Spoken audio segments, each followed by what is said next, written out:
Hola, buenas tardes a todos. Qué dicha que estén acompañándonos hoy.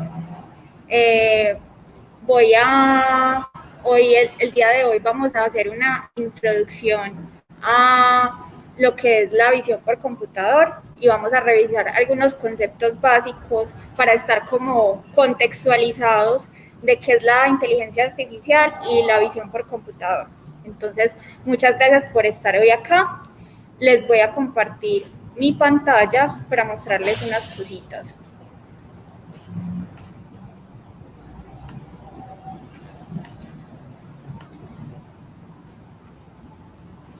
Estamos acá hoy en el centro del Valle del Software, estamos con varias compañeras de Data Science FEM, que son Maris Botero, Natalia y Lorena. Ellas nos están acompañando con todas las personas que están acá de manera presencial.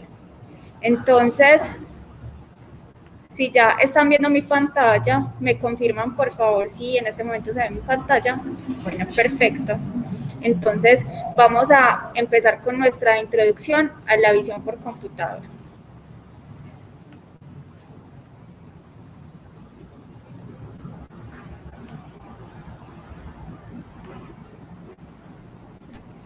Primero voy a iniciar presentándome.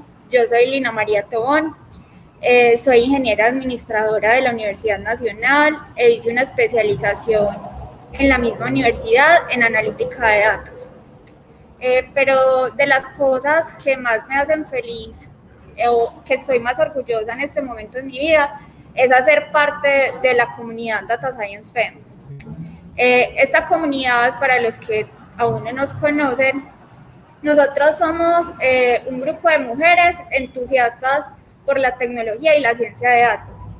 ¿Y qué es lo que queremos hacer? Promover que las mujeres tengamos una mayor participación en el área de la tecnología y la ciencia de datos. ¿Y por qué queremos lograr esto?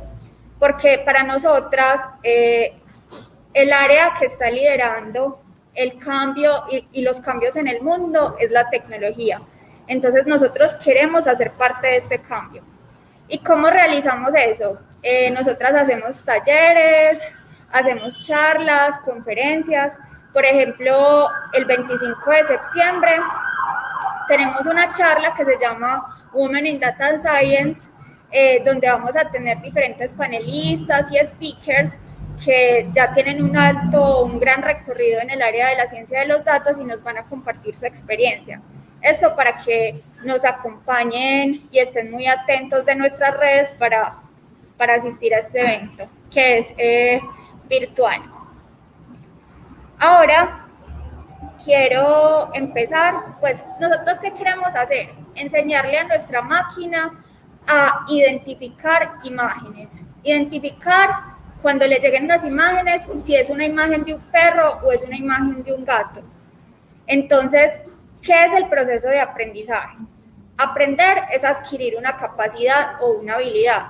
¿Y nosotros cómo podemos adquirir esto? Pues con instrucciones y con experiencia, donde la repetición y la práctica es fundamental. Esto se aplica para el ser humano y también se aplica para las máquinas. Nosotros le tenemos que suministrar a la máquina suficientes ejemplos, en nuestro caso, suficientes y grandes cantidades de imágenes de perritos y gaticos para que el algoritmo pueda por sí mismo identificar cuáles son esas reglas o esa lógica que me permite identificar y clasificar cuándo es un perro y cuándo es un gato, que los gaticos tienen unas orejas más puntiagudas, que tienen unos bigotes más largos, que tienen unas narices más pequeñas y que ellos puedan extraer todas esas características para identificar cuándo están frente a la imagen de un perro o de un gato. Entonces, es importante tener ese concepto claro. Creo que también todos hemos escuchado mucho como un boom de Big Data, analítica, inteligencia artificial, Machine Learning, y utilizamos esos conceptos como si fueran totalmente iguales. Pero en realidad no, sí son similares, pero no son lo mismo. Entonces, quiero que también hoy nos quedemos como con las diferencias entre esos dos conceptos. La inteligencia artificial es un campo mucho más amplio que cubre el aprendizaje automático o el machine learning. ¿Y cuál es el objetivo de la inteligencia artificial? El objetivo de la inteligencia artificial es que las máquinas puedan llevar a cabo tareas de una forma, digámoslo así, inteligente y que puedan imitar en cierto sentido algunos comportamientos humanos. ¿Y qué comportamientos humanos queremos que realicen estas máquinas? Por ejemplo, la resolución de problemas, la planeación, la clasificación, y cómo logramos que las máquinas hagan estos o lleguen a realizar estas tareas a través del análisis de datos y la identificación de patrones. El Machine Learning es una aplicación de la inteligencia artificial. ¿Y cuál es el objetivo del Machine Learning? El objetivo es que nosotros le podamos entregar una gran cantidad de datos a la máquina y la máquina por sí sola, por ella misma, sin nosotros tener que escribir una lógica una lógica o unas reglas, pueda deducir y aprender por sí misma. ¿Y cómo hace ese aprendizaje? Eso suena pues como súper loco. Ese aprendizaje lo hace a través de algoritmos que le... Tranquilo. A través de algoritmos que le permiten detectar regularidades o patrones en los datos y a partir de esas regularidades o esos patrones que identifican los datos, poder tomar acciones. ¿Qué acciones pueden ser? Predicción o clasificación. En nuestro caso, vamos a clasificar imágenes de perros y gatos. Dentro del Machine Learning, creo que, o de pronto muchos hemos escuchado, que está el aprendizaje supervisado y el no supervisado. Entonces vamos a ver y tratar que ustedes me digan, cuando yo les explique qué es el aprendizaje supervisado y el no supervisado, que me puedan decir, en este ejercicio que vamos a realizar, de enseñarle a nuestra máquina a identificar perritos y gaticos, qué aprendizaje vamos a utilizar, supervisado o no supervisado. Entonces, para que estén súper atentos y me ayuden a ir resolviendo esa inquietud.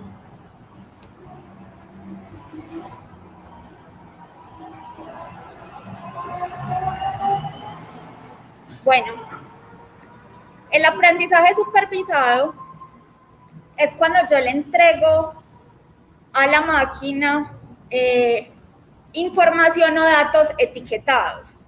¿Y qué son datos etiquetados?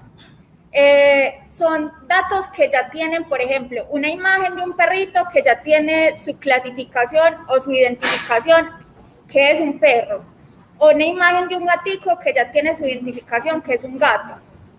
O, por ejemplo, si no estamos en imágenes, sino resolviendo otro tipo de problemas. Supongamos que algo en el que lo que he trabajado este último año, supongamos que somos un banco,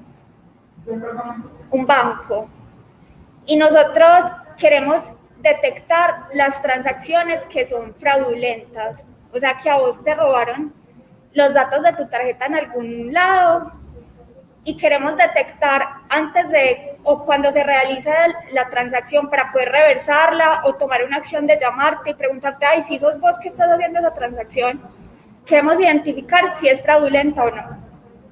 Entonces nosotros como banco tenemos la información de la transacción.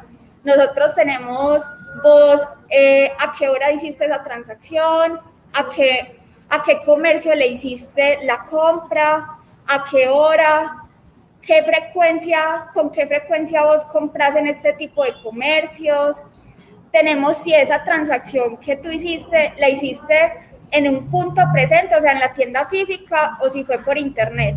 Y con todas esas características, el banco puede tener un histórico de esas transacciones, cuáles fueron fraudulentas y cuáles no. Y con esa información que ya tenemos clasificada, etiquetada como fraude o no fraude, vamos a enseñarle a la máquina, y esto es pues aplicaciones que pasan en la vida real, enseñarle a la máquina que para que pueda identificar qué patrones están asociados o guiarse para crear ese algoritmo que nos permite identificar cuáles son transacciones fraudulentas y cuáles no. Pero ahí hay una guía porque ya le estamos diciendo el resultado. Entonces le entregamos la entrada, la salida, créeme la ecuación, encontremos la ecuación que me permita tener un mínimo error, ¿cierto? Ese es el aprendizaje supervisado. El aprendizaje no supervisado es cuando los datos no tienen esa clasificación o esa etiqueta. Entonces, yo, por ejemplo, soy digamos, el Éxito, cualquier comercio. Y yo tengo una base de clientes y tengo la información de mis clientes. tengo su información demográfica, está casado, es hombre o es mujer, dónde vive, la edad, tengo esa información demográfica y también tengo información de sus patrones de consumo. Tengo qué compra usualmente, qué montos, con qué frecuencias. Con esa información yo puedo empezar a buscar grupos que compartan similitudes en sus características, buscar subconjuntos homogéneos y empezar a segmentar mis clientes en grupos. Y cuando yo los segmente, yo podría decir que a un tipo de cliente que tiene mayor propensión de comprar algún tipo de producto, le voy a ofrecer diferentes productos u ofertas. Entonces, un ejemplo del aprendizaje no supervisado es el clustering. Ahora vamos a empezar a hablar qué es entonces visión por computador. Según la Asociación Británica de Visión por Computador, la visión por computador es la extracción, análisis y entendimiento automático de información de una imagen o una secuencia de imágenes. Entonces, de acá, ¿qué podemos entender? Nos dice extracción, análisis, entendimiento automático, o sea que sin yo programar explícitamente la información de imágenes. Y entonces yo quiero que nos imaginemos que estamos en el balcón de la casa chismoseando. Entonces, cuando uno está observando, hay diferentes sistemas de nuestro cuerpo que están trabajando, pero entre ellos está nuestro sistema sensorial y nuestro sistema cognitivo. El sistema sensorial, ¿qué hace? Capta todas estas imágenes o estos estímulos visuales y el sistema cognitivo lo que hace es asociar esas imágenes a algún concepto que nosotros tengamos para poder decir, no, ese es el vecino que pasó, o eso fue un perro, o eso fue un gato. Entonces, esos los sistemas que utiliza nuestro cuerpo para poder ver, ¿cierto? Para poder observar. Nosotros, o la visión por computador, lo que pretende es que la máquina tenga esa capacidad de tener ese comportamiento del humano, que es la visión. ¿Y cómo hacemos que una máquina tenga la capacidad sensorial o para captar imágenes? Pues a través de cámaras y las imágenes que ya tenemos de los perritos y gaticos. ¿Y cómo hacemos que la máquina imite el sistema cognitivo del ser humano? Con el Machine Learning. El Machine Learning le permite al computador asociar ese estímulo, esa entrada con un concepto o una clasificación, que en nuestro caso sería, ¿es un perro o es un gato? Entonces, como para resumir, la visión por computador trata de imitar la capacidad humana de la visión, extrayendo información de las imágenes.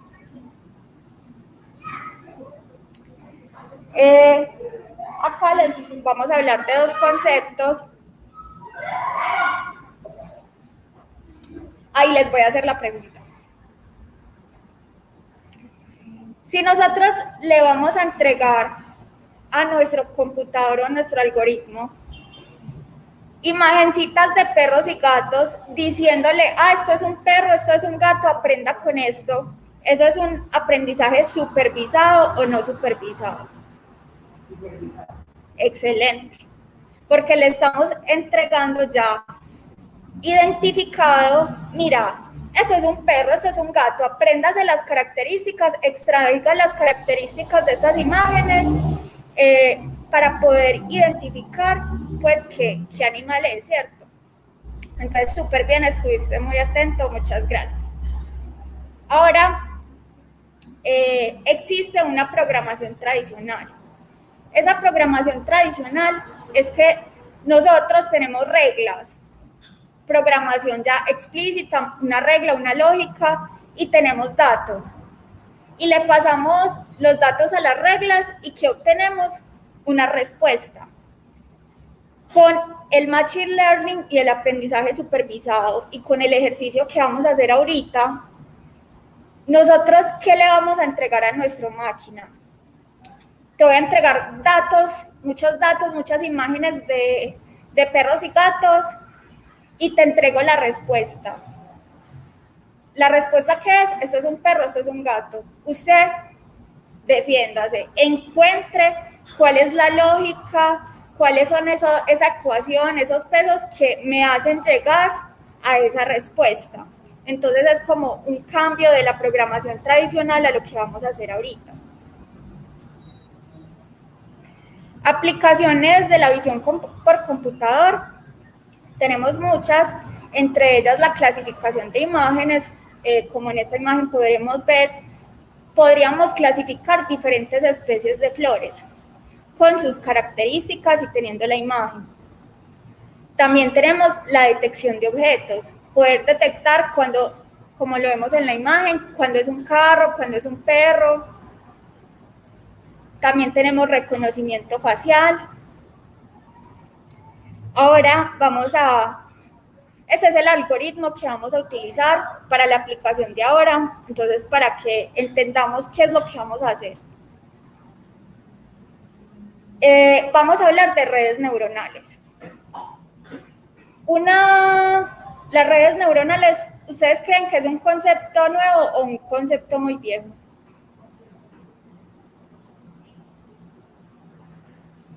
Atrévanse. Así por la pregunta, ¿no?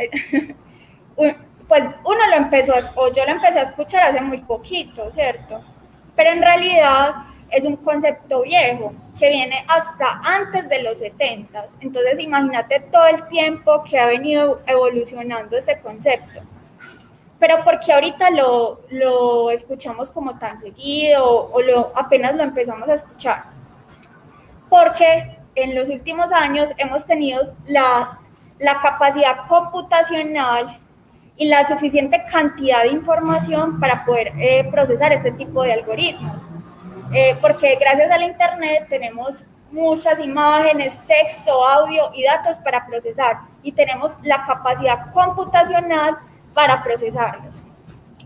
Entonces, por eso, aunque se puede pensar que es un concepto así súper nuevo, en realidad lleva tiempo evolucionando. Una red neuronal es un sistema diseñado para clasificar o procesar información imitando algunas funciones del cerebro humano. Porque en un principio, como el origen o como decimos, está inspirada en los modelos del sistema nervioso. Pues uno escucha red neuronal y uno piensa como en el cerebro, ¿cierto? Fue inspirado en los modelos y en la forma en que nosotros pensamos.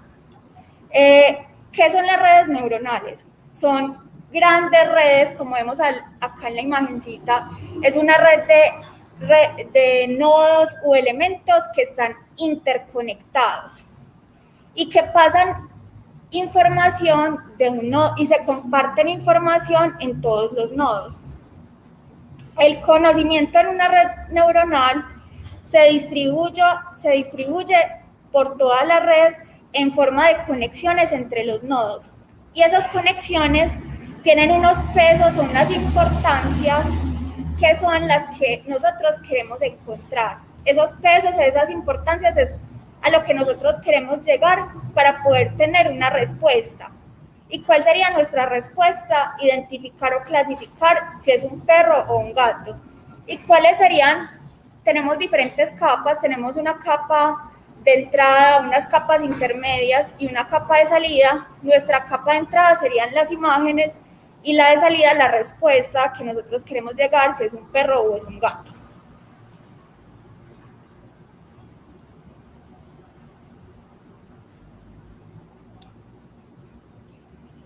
¿Y cómo aprenden las redes neuronales? Pues acá hablando de una forma, pues obviamente muy general.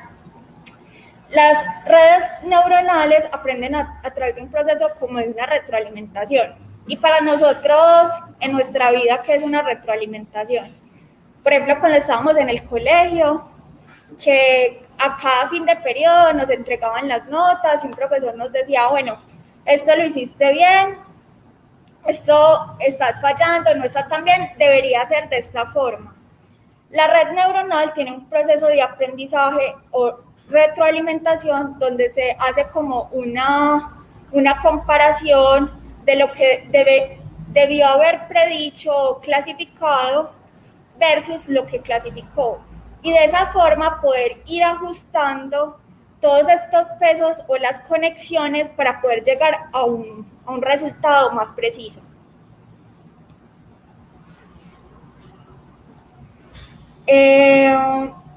También les quería contar que a esas redes neuronales se les puede enseñar a reconocer, por ejemplo, imágenes y clasificarlas.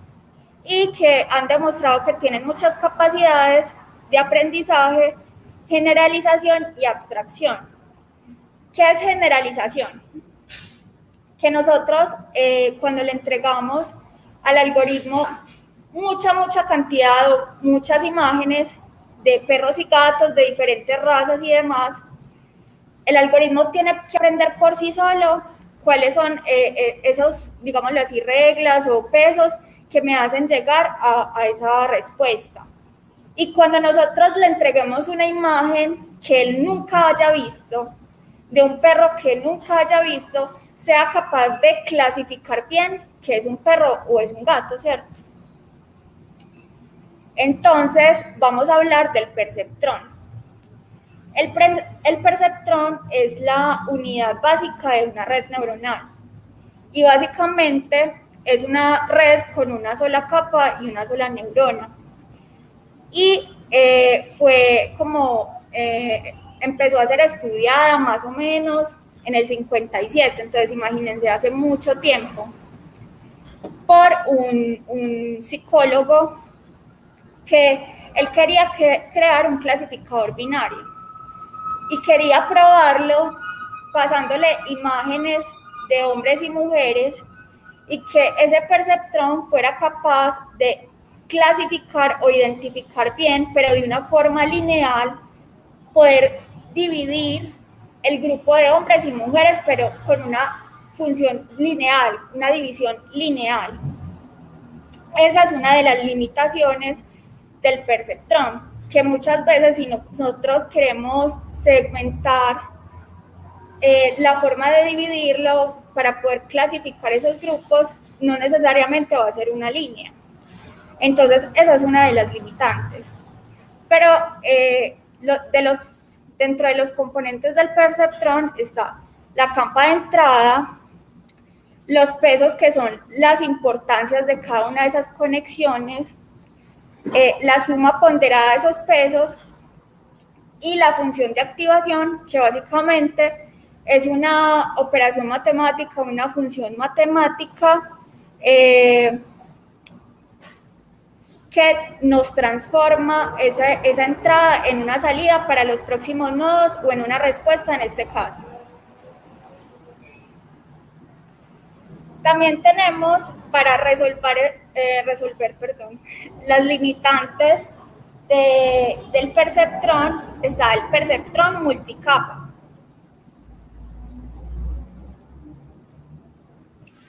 Que como vimos, como les conté, el perceptrón tiene solo una capa. El perceptrón multicapa pues tiene varias capas que nos permite tener o incorporar nuevas características, más información para poder detectar y hacer bien la clasificación.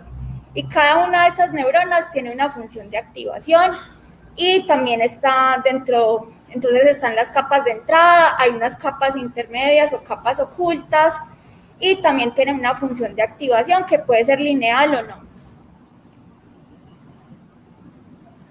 Entonces, de todo esto que vimos, tenemos unos conceptos claves que son las neuronas, que es la unidad básica de aprendizaje, que está asociada a una función de activación.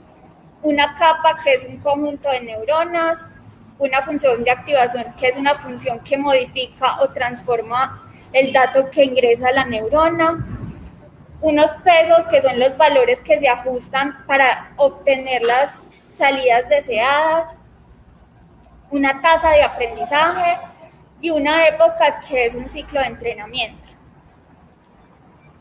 Al principio, estos pesos que vemos acá se asignan de una manera aleatoria, entonces obviamente los resultados pues no van a ser al principio los esperados, pero a medida que la red va entrenando y aprendiendo, va a ir ajustando esos pesitos para llegar al resultado que quiere, el resultado que yo le estoy diciendo, mira, esto es un perro, entonces ajusta para poder tener ese resultado deseado.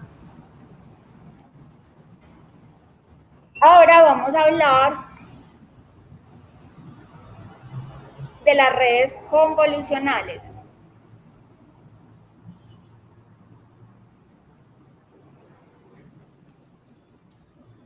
Las redes convolucionales son una variación del perceptrón multicapa. Entonces se agregan unas capas de convolución que aplican filtros a las matrices bidimensionales. Entonces, básicamente, con las redes convolucionales, lo que nosotros hacemos es agregar una capa que hace filtros a la imagen. Entonces, en una red convolucional están normalmente una capa de convolución, una capa de pooling y una capa de activación. La capa de convolución es un operador que filtra la imagen de entrada con un kernel que está entrenado. ¿Y para qué filtra esta imagen? Para extraer información o acentuar esas características relevantes de la imagen. Es decir, que yo puedo extraer información de los bordes, de los colores, poder ir extrayendo información y características de mi imagen. Estos son los kernels y son los filtros, como les contaba, que permiten extraer características de una imagen. ¿Por qué? Porque si nosotros le pasáramos a una red como tradicional, no como esta convolucional, una imagen, ¿qué es una imagen? Una imagen la representamos en una matriz. Y cada elemento de esta matriz es un píxel que representa el canal de color, que el canal de color normalmente puede ser RGB, que es rojo, verde y azul. Entonces, si nosotros tenemos, digamos, si cada uno de esos elementos es un parámetro que le vamos a pasar a nuestra matriz, y nosotros tenemos una imagen de 32 por 32 píxeles, entonces tendríamos más de 3.000 parámetros que le vamos a pasar a nuestra red. ¿Y por qué 3.000? Porque serían 32 píxeles por 32 por los tres canales que son rojo, verde y azul. Entonces serían 3.000 parámetros que le vamos a pasar a nuestra red, que lo haría pesado computacionalmente. Entonces, por eso nosotros vamos a utilizar estos filtros para tratar de buscar características locales en pequeños grupos de píxeles. Entonces, como vemos acá en la imagencita, vemos esta matriz de 5x5 y estamos viendo como una ventanita, no sé si lo ven ahí, una ventanita que va a ir recorriendo la matriz. Y esa ventanita es el kernel o el filtro, que también es otra matriz. Entonces tenemos una matriz de 5x5, que sería como la representación de nuestra imagen, y tendríamos una otra matricita que es de 3x3, que sería el kernel o el filtro. Y lo que vamos a hacer es aplicar una multiplicación entre estas dos matrices, y de esta forma, como ven acá en la imagen, podríamos tener una matriz de 3x3, entonces estamos teniendo menor cantidad de parámetros para pasarle a nuestra red neuronal. Y estas características, que pueden ser las características que estamos extrayendo, pueden ser como los bordes que les decía, bordes o colores.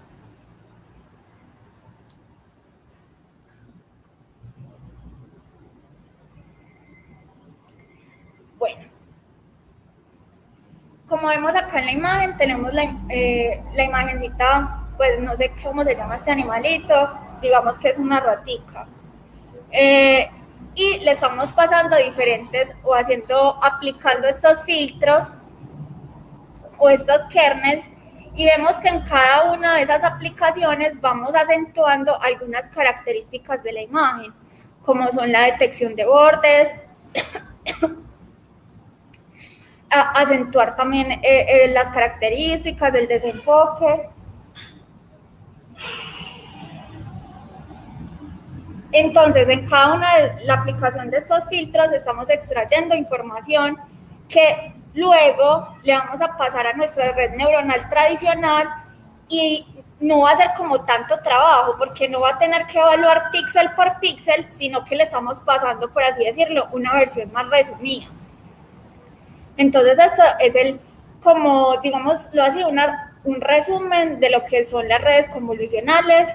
Digamos que aplican un filtro para extraer información de nuestras imágenes, que pueden ser de selección de bordes, de colores, de desenfoque, ¿cierto? También hay otra capa de pooling que es muy parecida al kernel, que es una matriz que le vamos pasando por la imagen, y que lo que nos permite realizar, pues a diferencia del anterior, puede tener funciones no lineales y nos permite reducir el tamaño de la matriz original. Hay pues varias aplicaciones, por ejemplo tenemos el Google Brain, que es un equipo de investigación de Google que se basa en inteligencia artificial y que ha creado varias aplicaciones, entre ellas una que vamos a utilizar ahorita con Maris, que se llama TensorFlow, que permite o le permite al público utilizar redes neuronales. Tenemos también otra que es Seedbank, que contiene ejemplos de algoritmos de Machine Learning para explorar, aprender y que podemos transformar. Muchas gracias. Ahora vamos a empezar con la práctica, mirando cómo hacer la detección de imágenes y poder identificar si es un perro o un gatito.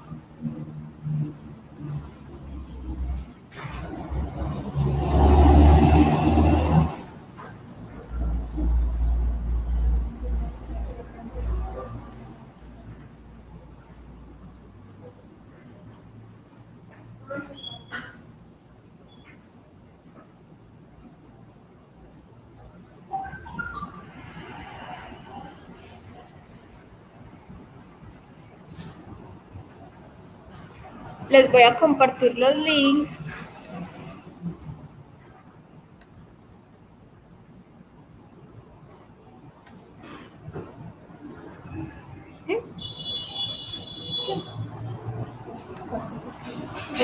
Uno que es como GS algo. Sí, está compartido.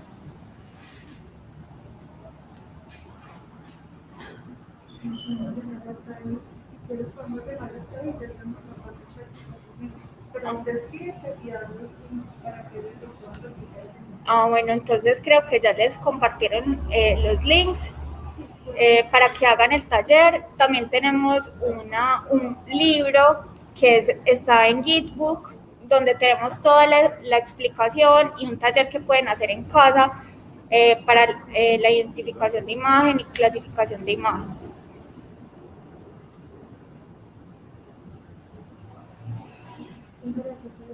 Muchas gracias por estar con nosotros.